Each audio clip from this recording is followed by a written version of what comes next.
snowplow parents. Okay. And you've probably heard that phrase or that term before. It used to be helicopter parents, now it's snowplow parents. I think in education, I see this a lot. And I've been in it over 25 years, so I've seen the changes. Parents these days are trying to remove every obstacle from their kids. Mm-hmm. And I think at the end, and of course I'm a dad, and I'm sure I was guilty of it. At the end, it doesn't do kids necessarily a lot of favors. Mm-hmm. I see students who, we have kids who develop anxiety issues, and they don't know how to problem solve. They don't know how to socialize, because a lot of times parents just swoop in and solve every problem. Yeah. Yeah. And it wasn't quite like that growing up. There was a lot of problem solving that we did on our own. So I don't know, finding the balance, I think, is what's missing today. Yeah. Hello, everybody, and welcome to the Brighter Together podcast. My name is Janet Courtney, and my special guest today is Aaron Peña. Aaron is the superintendent at Burnet, Consolidated ISD, which is in Burnet, Texas. Aaron, thank you so much for being here today. Thanks for having me. So, Aaron, tell us a little bit about what's going on in Burnet. It sounds like many places in Texas, you guys are growing. Yeah, absolutely. We are in the beautiful hill country here in the middle of Central Texas, and lots of people use our area as a destination area. We have a lot of folks come to Burnet, Texas, and the surrounding area to retire. It's kind of interesting with the school district, though, because for years, people mistakenly thought that the school district was growing. The area is growing, but for a while, the school district had been stagnant or even declined a couple of years until recently. We're starting to see the growth in students starting to come back up. And so we're in that kind of awkward situation where we hadn't been growing, but we're about to start. And so now we're trying to figure out how fast the growth will come, exactly when it will come, and also what side of the district or where it'll come, because our district spans 700 square miles. And so we're geographically spread quite wide, especially east to west. And so we're trying to just, make the best predictions that we can and do the best we can in planning for the future. So how many students do you guys have right now? Currently, we're just over 3,200, about 3,240. Last year, we've gone up about 40 kids from last year. And so we're starting to see that growth. But the prior year, we had been in decline. And so we're really excited to see the growth, and we're sure it'll continue. But of course, as you can imagine, it comes with its challenges as well. Of course. Yeah. And so I love the fact that you're already looking to the future. And it sounds like you guys are doing some things to help with creating a culture within your school district to be prepared for that. So talk to us a little bit about that. Absolutely. So we're going through a lot of change. Obviously, the biggest change probably for this school district is with me. I am new to the area. I've been here actually a year and a half now. But for most folks who were born and raised here, that's still very, very new. And so I've brought a lot of change just with how I work and how I kind of view the job of a school district. And so we're going through physical changes right now. We're looking at all of our facilities. We're making sure that our existing facilities are up to par and doing well with safety and just our learning environments. But then so that whenever it's time to build new facilities, we've kind of done what we've needed with our existing facilities. So there's those changes that are coming, and that's exciting. But something you don't necessarily see off the bat is cultural change. One of the things that I've noticed here in BCISD is we tend to be quite bureaucratic in our approach to things. And again, that's not necessarily a bad thing. Bureaucracy has its place, and it's meant to bring a lot of structure and kind of delineating roles and responsibilities and those kind of things. And it really certainly works well for, government and the military. But for a school district, I have found that making the shift from a primarily bureaucratic type of organization to what Peter Senge coined years ago, a learning organization, is really beneficial to not only the students in the end, but to the teachers, the folks who are in the system. Just makes for a much more distributed leadership kind of environment. And that's what my hope is for BCISD. And that's if I can leave a legacy when I'm ready to retire one of these days, that would be it. That's my hope.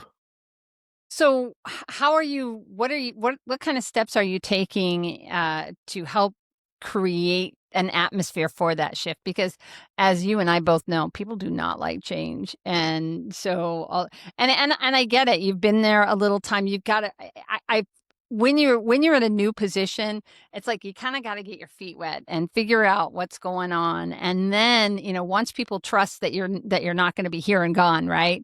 Then you can kind of start. So what kinds of things are you doing to help to make that change? Well, so last year was my first complete school year here, and I did kind of what's typical when a new superintendent comes on board. I did a lot of listening, a lot of observing, kind of getting the lay of the land. And one of the things that I kept hearing when talking to not only current teachers, but teachers or staff members who are leaving, and they would come and talk to me because people are really, really in love with the school district and just have its best interests at heart. And so I would talk to folks, and one of the things that I kept hearing were phrases like, um, if you say too much, you make it a target on your back, or, things like that. It just had me really kind of wondering what's going on.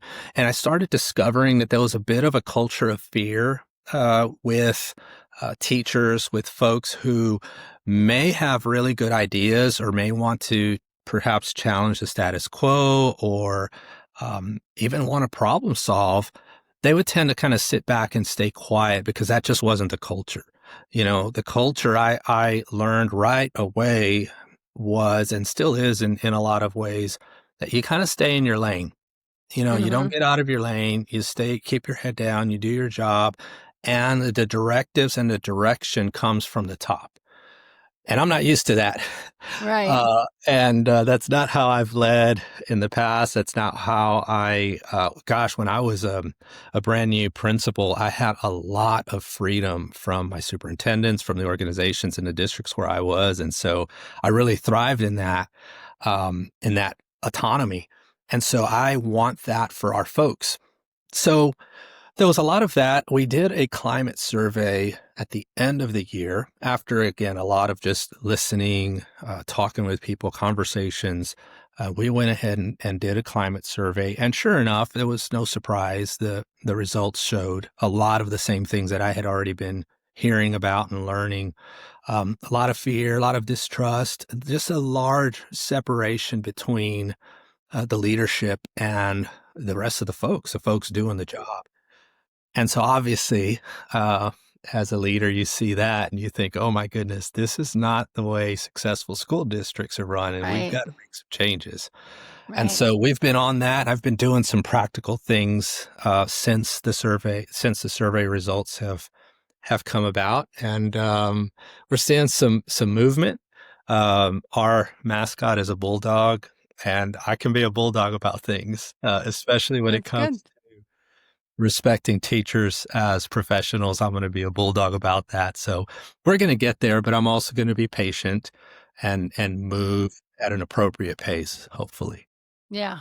Yeah. And you, uh, what is the word I want to say? You reward that, right? Reward those people instead of feeling, when you have those brave ones that are willing to step out, you give them the opportunity and then they do step out. It's like, yay, right? Celebrate those wins as they Yes, come.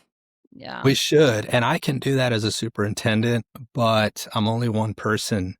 And I've discovered very quickly that it's the system that needs to almost have that attitude, if a system can have an attitude, but the people I within get the it. system Hmm.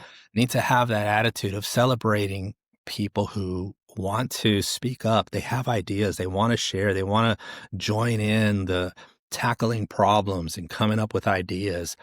And it hasn't always been celebrated, but we're getting there. And I'm doing some practical things that I can talk about if you want. Yeah, absolutely. I'd love to hear about it. Absolutely. So one of the things is one of the things that came back from the survey was that people would like for us, the leadership, to take a look at just the red tape, things that kind of bog people down.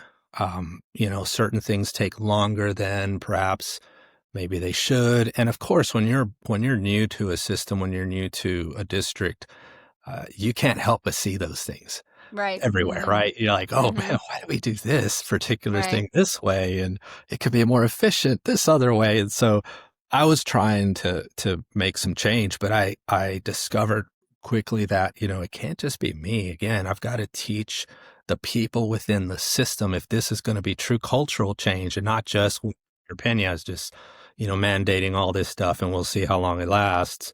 If it's gonna be a true systemic change, it's gotta be everybody doing it. So I gave out an assignment to my leadership team, my cabinet, that by the following month, this was at the beginning of the year, the following month, I want everybody to bring at least one example of some kind of a bureaucratic red tape type of thing that we have improved. That for the end user, it's going to make their life a little better. And usually the Right. end user is either the teachers or the kids. Right. Right. That was very weird, I'm sure, for the folks here. Not weird for me because that's just kind of how I'm always thinking that way. Although, the thing that I noticed in that little exercise is the folks who are the most uncomfortable were the folks who had been here for a little bit. Mm. It's like Hmm. I hired a couple of new people onto the leadership team throughout last year, and it was not an issue for them. I mean, they had a list of things like, "Oh my, Right. we're doing this and we're doing this," and which was really neat. And so again, it was just encouraging the other folks, the folks who had been here. And I was talking to one of my leadership team members, and she was kind of struggling, kind of like what to come up with. And again, I mean, she's great. She just needed some encouragement because I reminded her of when she first arrived to the district, that lens that she had and seeing the things that just are slow. Um, Hmm. and so she got it and came up with, several things that we could adjust quickly and just make things better for people. So that was one exercise. The next exercise that I have going on now that I gave an assignment to all of the instructional leadership team from the cabinet down to all the principals and the coordinators and those folks. They have to come ready to discuss by our next meeting, which is coming up, actually, something that is going to make us more effective or efficient that has bubbled up from teachers. So, in other words, again, the distributive leadership, an idea or something that's come up from the teachers up, and then they have then taken and we're doing something with it, with that idea. And I told them, if you don't have any example that you can pull, and it has to be recent. If you don't have an example, then I asked the folks, what can you do? They kind of Hmm. stared at me, oh, we don't know. We don't know. It's like, ask people, Right. talk, talk to Right. people, get out there, talk to your teachers. And so I'm excited to see what comes up. And I intend for those exercises to be a little bit uncomfortable Hmm. because changing a culture, yeah, I think you might have mentioned earlier, moving people's cheese, right? Right. Yeah. It's not always the most comfortable exercise, but it's worth it in the end. So I don't mind if my folks feel a little uncomfortable. The leadership, we should be stretched, we should be challenged, and so I'm trying to do that. And then the last practical thing, not the last, but another practical thing that we're doing is I'll send a newsletter out to parents and staff, but then I send one out to teachers. It kind of goes along with it every month.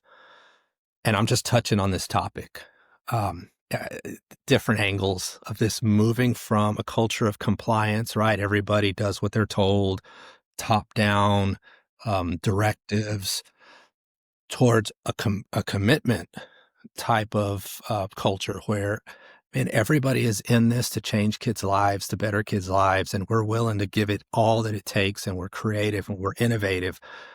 So I'm explaining that stuff, but then I give them a link to just fill out a form and just give any questions that they have. They come straight to me. Any questions, any ideas, any ways we can be better. The first month, which was just this past couple of months ago this year, I just got 3. I Oh, was so disappointed, like, oh, but again, that's our culture. People don't right. ask questions. And so this, but again, we answered questions. We actually, one team, our pre-K team asked a really good question. We had an additional, middle and end of year assessment that was on top of their already beginning, middle, and end of year assessment. And with pre-K, they're all like one-on-one assessments. They Yeah, take a take while. forever. Yeah, Pre-K is exactly. why are we doing this? This is extra. We need instructional time. So that was perfect.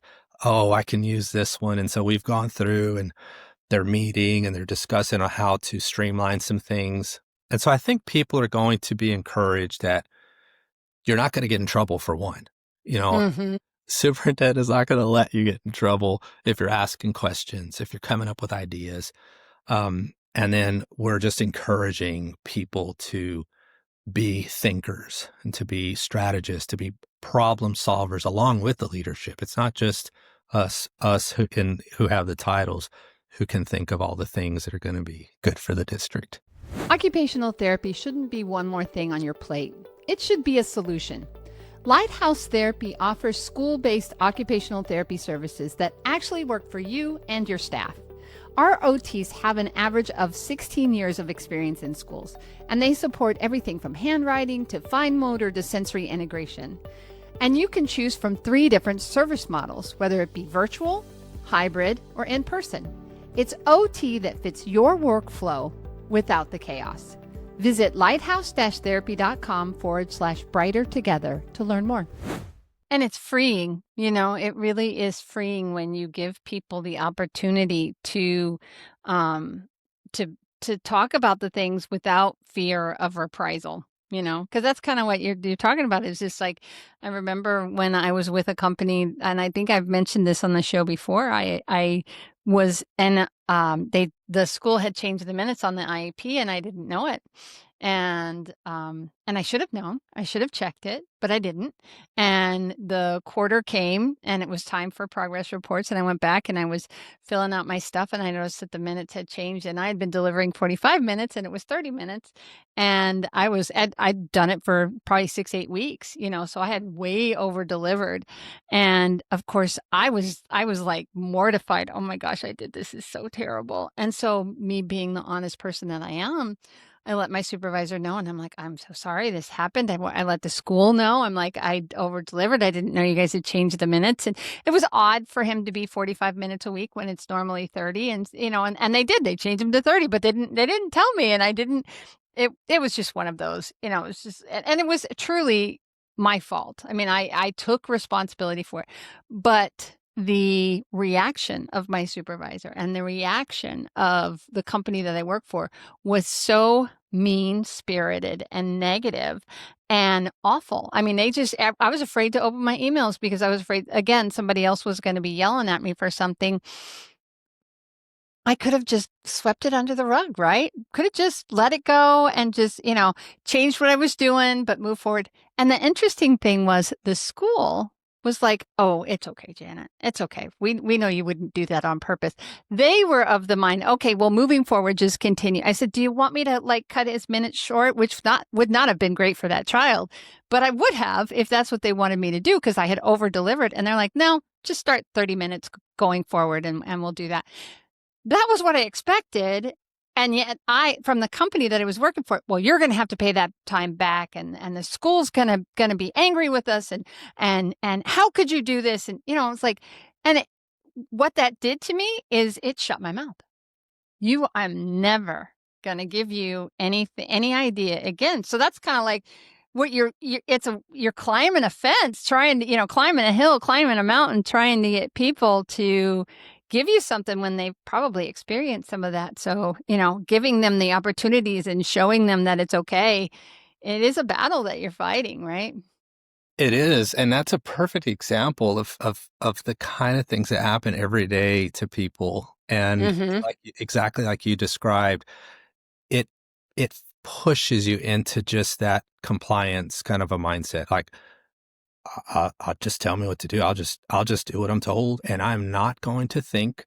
I'm not gonna get out of the box. I'm not gonna innovate. I'm not gonna try to go the extra mile. And leaders like that don't realize, I don't think, what they're doing. They But don't. that they're doing a disservice to the organization because it could be so much greater if everybody is a thinker. But the problem, it's not a problem. I mean, it's a good thing, but you have to be okay with people failing. You're Right. gonna have people are gonna make mistakes. Um, Absolutely. and sometimes, I mean, gosh, you hear of all the people, gosh, in Silicon Valley and just different industries, the failures that people go through when eventually they invent something truly great. You're going to hit a wall a little bit. And if your organization, if your leaders, if people are keep encouraging you, um, Mm-hmm. you're just going to fly. And so, yeah, we're trying, and it, Yeah. it starts with the leadership. I've It does. It got to absolutely get them does. on board. Yeah. And what it did for me, it was a valuable lesson for me to go when I'm in leadership and because I've always loved managing people, is acknowledge, okay, there was a mistake. We get it. You made a mistake, but you were honest about it. And what I've studied and what I've learned since then is when you give people the opportunity, exactly what you're talking about, give them the opportunity to fail, but be honest about that failure, they're going to tell you way before and be more honest with you than if you yell at them or if you send negative and just, batter. I just felt battered. I just felt battered by this company. I don't work for them anymore, obviously. And I'm still telling this story. And that was probably 10, 15 years ago, whatever. I don't know the exact, but a long time ago. But it was so traumatic that it was like, it changed my whole perspective of, I want my people to know that if they make a mistake, if they come to me and they say, gosh, I want to be honest with you. I don't want to sweep it under the rug, because if they're sweeping it under the rug, that's just your little molehill is going to be a mountain, and you're not going to know, and you can't fix it, right? You can't, if it's broken, you can't fix it if no one's telling you. And that's what you're trying to do. You're trying to give your people the opportunity to say, hey, we haven't, oops, see, I talk with my hands and then I hit I hit my microphone. Sorry about that, people. But if you give them the opportunity and show them, but you're going to have to do it consistently, right? You have to consistently say to them, Aaron, that this is okay. We know it's not going to be perfect. We know you're not going to be perfect, but nobody in leadership is going to hold it against you for trying. So keep trying, keep stepping up, keep stepping into what you're doing. And ultimately, as you and I both know, who's going to win? The kids, right? Your district, your parents. So kudos to you for fighting that battle. And it's a tough thing, because it's like trying to turn a cruise ship on a dime. It doesn't happen. It doesn't work that way. You have to like make incremental changes in order to get there. No, absolutely. And one of the things I have to remind myself is the culture that we have now wasn't built overnight, No. and Mm-hmm. and we're not going to change it overnight either. Mm-hmm. I get impatient. I do. And Yeah. I have I, to I, I have hear to you. remind myself. I like, oh man, if teachers are not, if I don't feel that they're being respected as the professionals that they are, it it's not something that just goes against a strategy of mine. It goes against a value of mine, Mm-hmm. and it really really bothers me. And I have to watch it. I've got to even give the folks in leadership some grace, and Mm-hmm. the room to also make mistakes too, Mhm. but we're not gonna go backwards. We're Right. gonna we're gonna keep moving. Yeah.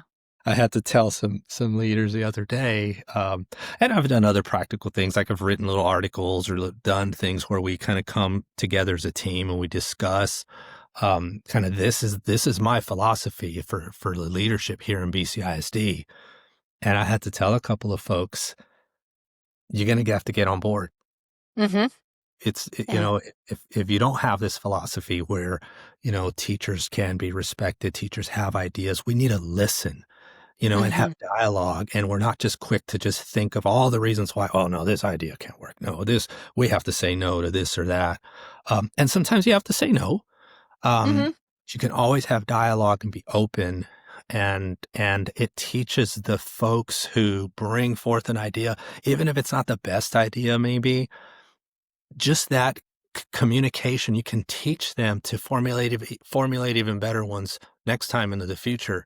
But when my leadership team is directly counter to that, uh, I'm not gonna make it comfortable for them. You've gotta make it uncomfortable for them, yeah, Yeah, and yeah, and I'll tell you, I have, I'm a Christian, as I think you know. James 1:19 is, and it's like the thing that I, like, have been for the last year and a half trying to, like, get into my psyche all the time is be quick to listen, slow to speak, okay. and slow to become angry, right? Yeah, because it's so easy to fly off the handle and be mad, but when you take this step back and you listen and you give people the opportunity to speak, and I'll tell you, 4 seconds, that's all it takes. 4 seconds before, this is a speech therapist in me coming out.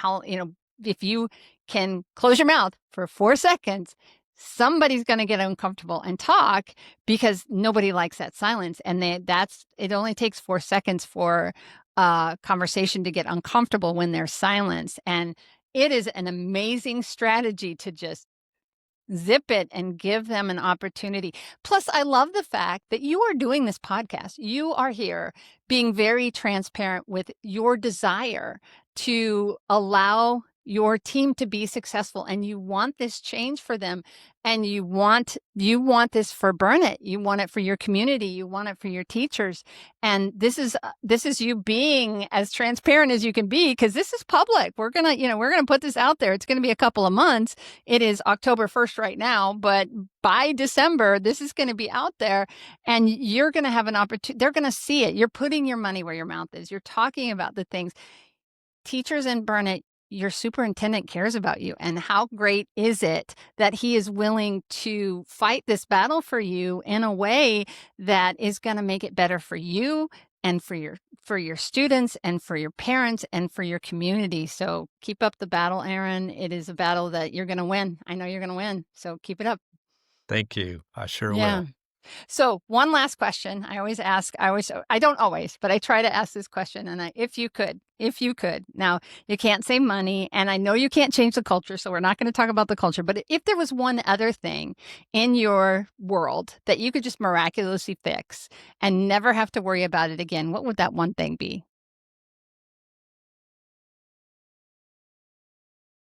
Man, okay. Snowplow parents. Okay. And you probably heard that phrase or that term before. It used to be helicopter parents, now it's snowplow parents. I think in education, I see this a lot, and I've been in it over 25 years, so I've seen the changes. Parents these days are trying to remove every obstacle from their kids' lives. And I think at the end, and of course I'm a dad, and gosh, I'm sure I was guilty of it. At the end, it doesn't do kids necessarily a lot of favors. Hmm. I see students who, um, we have kids who develop anxiety issues, and they don't know how to problem solve. They don't know how to socialize, because a lot of times parents just swoop in and solve every problem. Yeah. Um, and it wasn't quite like that growing up. There was a lot of problem solving that we did on our own. So I don't know, finding the balance, I think, is Hmm. is what's missing today. Yeah. Yeah. You You can't can't have fix it all.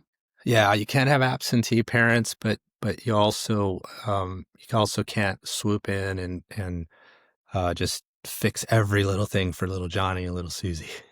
Yeah, before it was turnkey, right? We were turnkey kids. Like you got home and you turned that key and there wasn't a parent there. You had to do Yeah. it. And for me, go back even another generation, and we've talked about this before, is like, we drank out of the water, the hose, and it's like, Yeah. it's 10 o'clock. Do you know where your kids are? Because we were out. You had to get out of the house and be gone and entertain yourself in the until mom called at 6, but and boy, at 6 o'clock you better be there for dinner.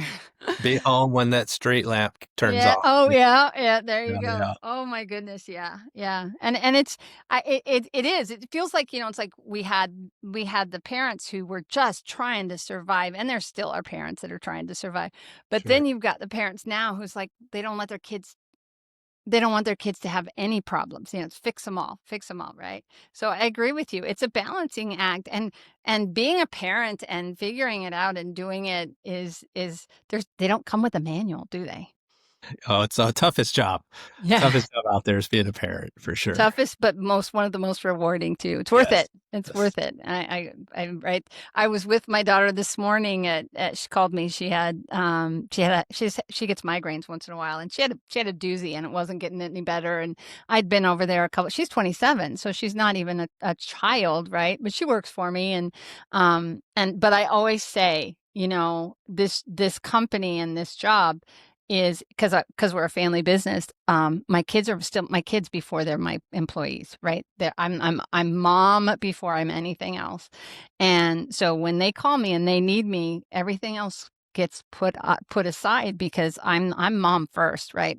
And she'd been struggling with this migraine, and I thought she just had a flu bug or something. And we ended up in the ER this morning, and she got, an IV cocktail and all of that to help. It's not the first time that we've had to do that, but it gets to the point where that migraine is beyond what we can do at home, and beyond and it's all mechanical for her. It's not like it's just musculoskeletal and just anyway. So, this morning at 7 o'clock in the morning, throwing my clothes on, running out the door, getting my husband took her dogs and brought them to the house, and we went to the ER and got her. And and I had a podcast scheduled at noon, and I'm like, am I going to make it or am I not? Am I going to reschedule or am I not? You just have to be your parent first, right? You're a parent first, and you love your kids. And, so I try to let her do and, make choices. She's an